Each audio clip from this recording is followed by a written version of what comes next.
आप देख रहे हैं नेट्रिक न्यूज, साहस सच कहने का।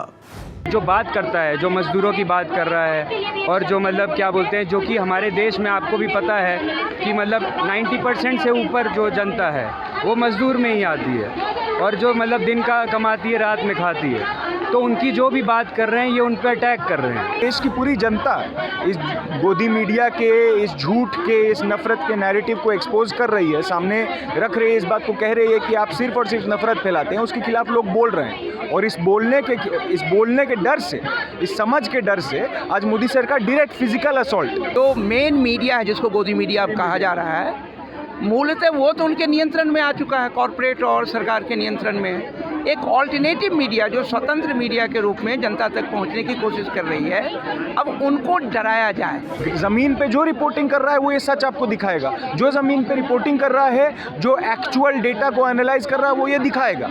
अब मोदी सरकार के फेवर में लोग जो हैं वो क्या कर रहे हैं? कुछ सालों से प्रेस फ्रीडम इंडेक्स जो निकलता है उसमें हम भारत का रैंक अगर देखते हैं तो आज 180 देशों में से वो 160 पार कर गया है।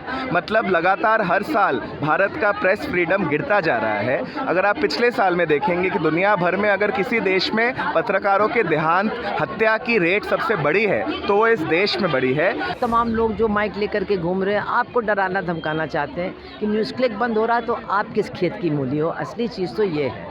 तमाम लोगों पर ये जो यूएपीए लगाया गया है, यूएपीए आया ही इसलिए क्या ताकि बिना सबूत के लोगों को गिरफ्तार करके लोगों को लंबी लंबी सज़ा सुनाई जा सके, और यही हो रहा है। यूएपीए कोई ऐसा तो कहीं नहीं हुआ है कि कोर्ट में कहीं कोई गिल्टी प्रूव हुआ है।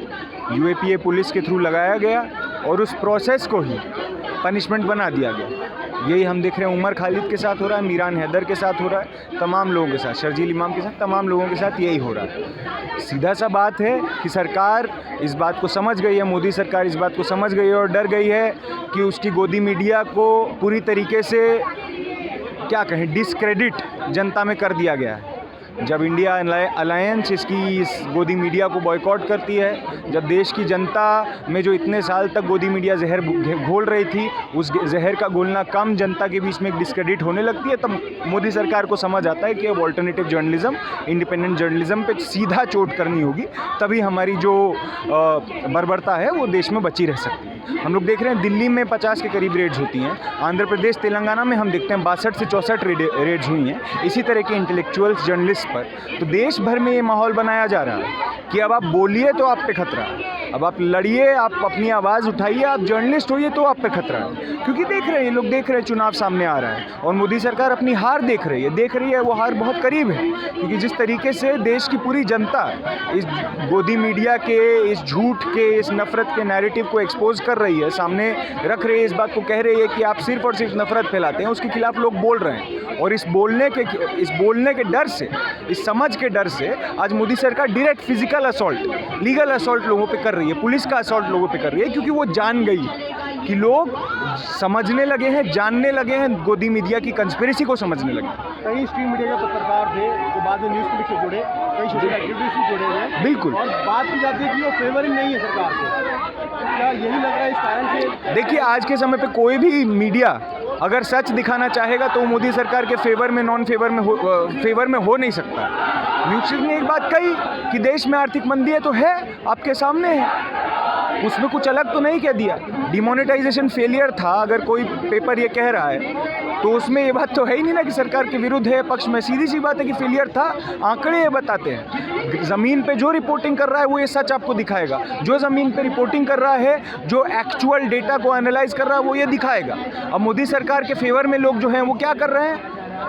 वो बता रहे थे कि 2000 के नोट में चिप है, तो अंतर है, दोनों के जर्नलिज्म के स्टाइल में ही अंतर है। एक ऑथेंटिक, ओरिजिनल और फैक्ट बेस्ड जर्नलिज्म, स्वतंत्र पत्रकारिता करना क्या अब आसान नहीं है? बिल्कुल हम देख रहे हैं। हमने देखा कि किसान आंदोलन में मनदीप पुनिया के साथ क्या हुआ, हमने देखा कि न्यूज़ क्लिक के साथ क्या हो रहा है। हम देख रहे हैं तमाम रूप से जो भी इंडिपेंडेंट जर्नलिस्ट अपनी बात रखता है, चाहे वो अकेला व्यक्ति का पोर्टल हो, चाहे वो एक ऑर्गेनाइज पोर्टल हो, जो भी इंडिपेंडेंटली बिना बड़ी मोदी सरकार के अडानी अंबानी से पैसा उठाए बिना जो लोग ये काम कर रहे हैं उन पर मोदी सरकार ने डायरेक्ट थ्रेट ये दे दिया है। मगर हम ये कहने ही यहाँ पर आए कि आप ये थ्रेट देते रह सकते हैं, आप ये डराना धमकाना करते रह सकते हैं। ना न्यूज़ क्लिक अकेला है, ना शर्जील, ना उमर, जिसको भी आपने यूएपीए के तहत अंदर किया है उनमें से कोई भी अकेला नहीं है। आपकी एक आपकी बर्बर हरकत पे आज दिल्ली यहाँ पर निकल के आया है इस बात को कहने कि हम इसको नामंजूर करते हैं। तो बार बार ये सरकार करती रहे, उसका जवाब उसको मिलता रहे। जांच में कुछ निकलेगा? नहीं सर, ये साफ है, ये साफ है। आप देख लीजिए जांच के नाम पे रोना विल्सन के लैपटॉप में फर्जी चीज़ें डाल दी गई। अब देख लीजिए जांच के नाम पे लोगों को कह दिया गया, लोगों के लैपटॉप्स में, लोगों के फ़ोन्स में फर्जी एविडेंस प्लांट कर दिया गया, जो सब प्रूवन है कि प्लांट किया गया। तो ये तो सीधा बात है, जांच में क्या होना है हमें पता। और यूएपीए है ही है कि जांच से फ़र्क नहीं पड़ता है सर, जांच तो होनी है नहीं है। होना क्या है कि आप अब जेल के अंदर हैं और आप अब जेल के अंदर रहेंगे। किस पे जांच हुई, कौन गिल्टी प्रूव हो गया जो हजार दिन से अंदर है, कौन गिल्टी प्रूवन है अंदर? क्या लग रहा है अब चुनाव में क्या असर पड़ने वाला है इसका? चुनाव में मोदी सरकार हार रही है और इसी डर से सर ये सब हो रहा है। देखिए ऐसा है कि इसमें मात्र पत्रकार ही नहीं है, बहुत सारे रंगकर्मी हैं, बहुत सारे सोशल एक्टिविस्ट हैं, मैंने अनगिनत लोगों को इस तरह से छापे मारे गए हैं और सबके घरों पे पहुंच के उन्होंने जो है उनका लैपटॉप, मोबाइल और कुछ को अपने साथ ले गए। वहाँ उन्होंने उनसे अनावश्यक पूछताछ बहुत की, आप कहाँ गए थे, किनका फ़ोन आया, विदेश गए थे तो किसने पैसा दिया, फंडिंग कहाँ से हुई, बहुत सारे ऐसे उलूल जुलूल सवाल उनसे पूछे गए। इसके पीछे मकसद बहुत साफ है। देखिए जो मेन मीडिया है, जिसको गोदी मीडिया अब कहा जा रहा है, मूलतः वो तो उनके नियंत्रण में आ चुका है, कॉरपोरेट और सरकार के नियंत्रण में है। एक ऑल्टरनेटिव मीडिया जो स्वतंत्र मीडिया के रूप में जनता तक पहुंचने की कोशिश कर रही है, अब उनको डराया जाए, तो डराने के लिए सारी कोशिश हो रही है ना। ये देखने की ज़रूरत है। फंडिंगर तो ये सारे तो बहुत सारे जो हैं, एक बात मुझे बताइए, फंडिंग के नाम पे आप किन किन लोगों को गिरफ्तार करेंगे? सपोज़ कीजिए फंडिंग कहीं से आई है और फंडिंग में अगर कोई मैनेजमेंट जिम्मेदार हो सकता है ना, सारे पत्रकार कैसे जिम्मेदार हैं फंडिंग के लिए, या जो भी किसी भी रूप में एसोसिएटेड हैं, तो ये तो अपने आप में एक सफ़ेद झूठ है और ये साजिश के तहत किया गया है, इसमें कोई डाउट।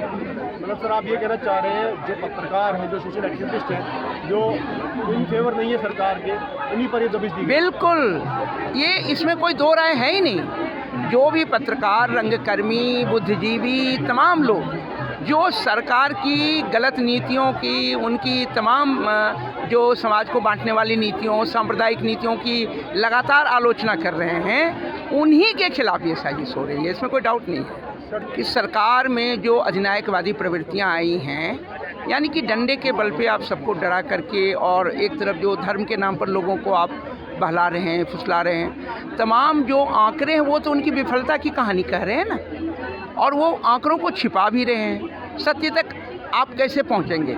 तो मीडिया तमाम तरह के तहकीकात, रिसर्च करके मीडिया जो है लोगों तक बातें पहुंचाती हैं और फिर जनता तक वो बात पहुंचती है, फिर जनता अपनी राय बनाती है। तो ये कोशिश ये कर रहे हैं कि जनता तक वो सच ना पहुंचे, जो सच सरकार की नीतियों की है ना कमियों को उजागर करता है, तो उनको रोकने की ये कोशिश, और ये सब चुनावी जीत के लिए हो रहा है, इसमें कोई डाउट ही नहीं है। 24 को ध्यान में रखकर अभी कुछ दिन पहले पिछले हफ्ते दिल्ली में पुराने पेंशन स्कीम के लिए हज़ारों की संख्या में लोग रामलीला मैदान पर मौजूद हुए थे। इसका एक भी फ़ोटो क्या किसी मेन स्ट्रीम अखबार में आपने देखा? अगर आपने नहीं देखा तो आप न्यूज़ क्लिक का वेबसाइट खोल के देख लीजिए, उसके फ्रंट पेज पे यही खबर आती है। जो वो बोलते हैं कि ये चाइनीज़ प्रोपेगेंडा फैलाते हैं। आप अगर देखेंगे कल जो लोगों को सवाल पूछा गया, 50 के ऊपर पत्रकारों का इंटरोगेशन हुआ, उसमें उनको पूछा गया क्या आप दिल्ली दंगों के ऊपर रिपोर्ट किए थे, क्या आप किसान आंदोलन पर रिपोर्ट किए थे, कोविड में जो प्रवासी मजदूर थे उनको लेके आप क्या क्या लिखे हो। तो सीधा ये पता चलता है कि इसमें चाइनीज़ फंडिंग की बात नहीं है। पिछले 3 साल से तो चाइनीज़ फंडिंग लेके ईडी इन्वेस्टिगेशन चलाई जा रही थी, उसके बावजूद अगर कोई तथ्य सामने नहीं आए हैं, इसका सीधा मतलब है कि कोई भी अगर भाजपा, आरएसएस, बीजेपी के खिलाफ लिखेगा, बोलेगा, सवाल पूछेगा, तो उनके ऊपर सीधा यूएपीए लगा दिया जाएगा। तो इसी की वजह से आज हम यहाँ पे आए हैं कि प्रबीर पुरकायस्थ और न्यूज़ क्लिक के पूरे टीम के ऊपर जिस तरीके से अभी हमला चल रहा है, इसके खिलाफ विरोधिता में बेखौफ पत्रकारिता के लिए आज नागरिकों को यहाँ पे आवाज़ उठाना बहुत ज़रूरी है। अगर लेकिन हम इन पक्षों को छोड़ के देखें कि आज पिछले कुछ सालों से प्रेस फ्रीडम इंडेक्स जो निकलता है उसमें हम भारत का रैंक अगर देखते हैं तो आज 180 देशों में से वो 160 पार कर गया है। मतलब लगातार हर साल भारत का प्रेस फ्रीडम गिरता जा रहा है। अगर आप पिछले साल में देखेंगे कि दुनिया भर में अगर किसी देश में पत्रकारों के देहांत हत्या की रेट सबसे बड़ी है तो वो इस देश में बड़ी है। 67 रिपोर्टेड डेथ हुए हैं। और अगर देखेंगे पूरे दुनिया भर में तो सबसे ज़्यादा इंटरनेट शटडाउन किस देश में हुआ है, वो भाजपा के राज में भारत में हुआ है। तो ये सीधा सीधा दिखाता है कि अगर एक पक्ष सिर्फ भाजपा के पक्ष में बात करती है उनको खुली छूट है, लेकिन कोई भी सवाल पूछे, चाहे वो उत्तर प्रदेश में भूमाफिया के खिलाफ लिख रहे हो, महाराष्ट्र में अदानी के पोर्ट के खिलाफ लिख रहे हो, उनके हत्या की जा सकती है, उनके ऊपर यूएपीए लगाया जा सकता है। अभी आज जो रिस्पॉन्सिबिलिटी रह गई है, अभी देश की जो हाल है उसमें सिटीजन्स जो हैं, जो कि चाहे मतलब उनको सभी को आने की ज़रूरत है और यहाँ पे सड़कों पे आने की ज़रूरत है, जिससे कि हम अपनी आज़ादी वापस ले सकें। क्योंकि आज़ादी के नाम पे आज के टाइम में कुछ नहीं बचा है। आप देख लीजिए G20 जैसे इवेंट जैसे हुआ था, G20 किसके लिए हुआ? वो उन्होंने क्या बोलते हैं, मिडिल क्लास जनता को भी अपनी नज़रों से हटा दिया। एक तरीके से उन्होंने सुरक्षा का हवाला दिया नहीं, पर फिर भी डेलीगेट्स आए थे। पर उस इवेंट के नाम पे आपने देखा कि कितने क्या बोलते हैं दिहाड़ी मजदूर है, जिसको दिन में कमाता है, रात में खाता है, उसकी उन्हें कोई परवाह ही नहीं है। क्योंकि उन्होंने कोविड में भी ये किया, G20 में भी ये किया। क्योंकि इसका मतलब क्या है, हमारे यहाँ आज़ादी नहीं बची है ना, और इस आज़ादी को हमें मतलब क्या बोलते हैं, और इस पे जो बात करता है, जो मज़दूरों की बात कर रहा है, और जो मतलब क्या बोलते हैं, जो कि हमारे देश में आपको भी पता है कि मतलब 90% से ऊपर जो जनता है वो मज़दूर में ही आती है, और जो मतलब दिन का कमाती है, रात में खाती है। तो उनकी जो भी बात कर रहे हैं ये उन पर अटैक कर रहे हैं, और ये अपनी ईडी और ये सब संस्थाएं NIA वगैरह यूज़ कर रहे हैं, जो कि बिल्कुल भी डेमोक्रेटिक नहीं है। और किसी पे भी जो भी सच बोल रहा है उसके खिलाफ UAPA यूज़ कर रहे हैं, जिसका कोई अर्थ मतलब कोई सेंस नहीं बनता है, कोई लॉजिक नहीं है, और कोई उनके पास, क्योंकि जो भी देश हित के लिए बात कर रहा है उनको ये लोग टेररिस्ट बोल दे रहे हैं, जबकि अभी जो सरकार में बैठे हैं वही जनता के लिए काम नहीं कर रहे हैं, और उसके खिलाफ जो बोल रहे हैं उसके तो उनके ऊपर अभी जैसे आपने देखा ही न्यूज़ क्लिक वालों के ऊपर भी UAPA डाल दिया। लग रहा है ऐसा प्रकरण होगी सामने आएंगे? हाँ जी, ऐसा मामले दोबारा आप देखिए 2024 आ रहा है, तो ये सरकार भौखला रही है।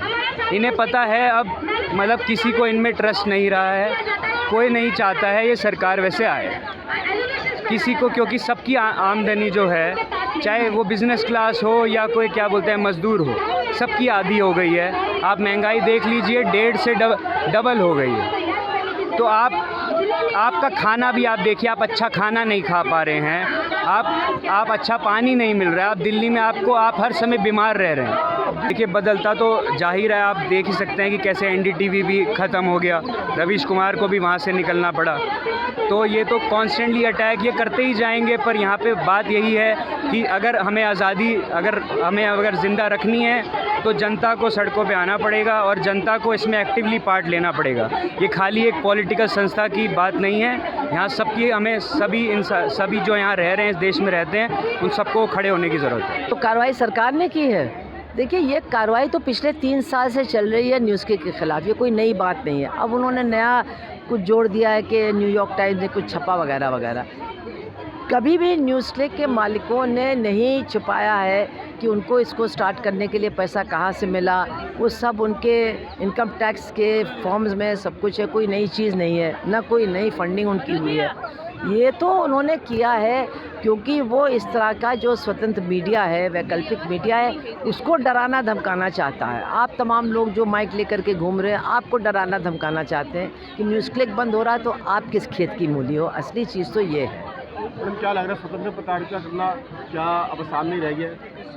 नहीं, खतरे में तो है, लेकिन वो बढ़ते ही चला जा रहा है। मैं देख रही हूँ कि जितना डर ये फैला रहे हैं उतनी ज़्यादा ये स्वतंत्र पत्रकारिता भी बढ़ रही है। विदेशी फंडिंग का आरोप लगा है। नहीं है, उन्होंने माना है भाई, आरोप नहीं है, ये फैक्ट है। उनको एक व्यक्ति से फंडिंग हुई है, ये बात उन्होंने कभी छिपाई नहीं है। इसमें क्या कह रहे हैं कि आरोप लगा, आरोप नहीं है। तो पहले 3 साल ये हर अपने इनकम टैक्स के उसमें दिखाते हैं कि ये मिला है पैसा वहाँ से। तो विदेशी फंडिंग किसकी, मतलब ये आप क्या समझिए, PM केयर्स में देखिए 5 तो बड़ी चाइना की कंपनी है, पेटीएम, टिकटॉक, Xiaomi, सबकी फंडिंग है। करोड़ों रुपए का पैसा उन्होंने पीएम केयर में दिया है।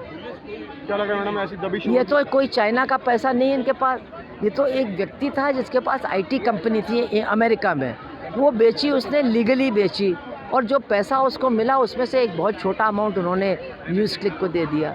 बस यही कहानी है, इससे बड़ी तो कोई कहानी है नहीं। साफ खुला प्रकरण सामने है, फिर भी उसके बावजूद भी कार्रवाई।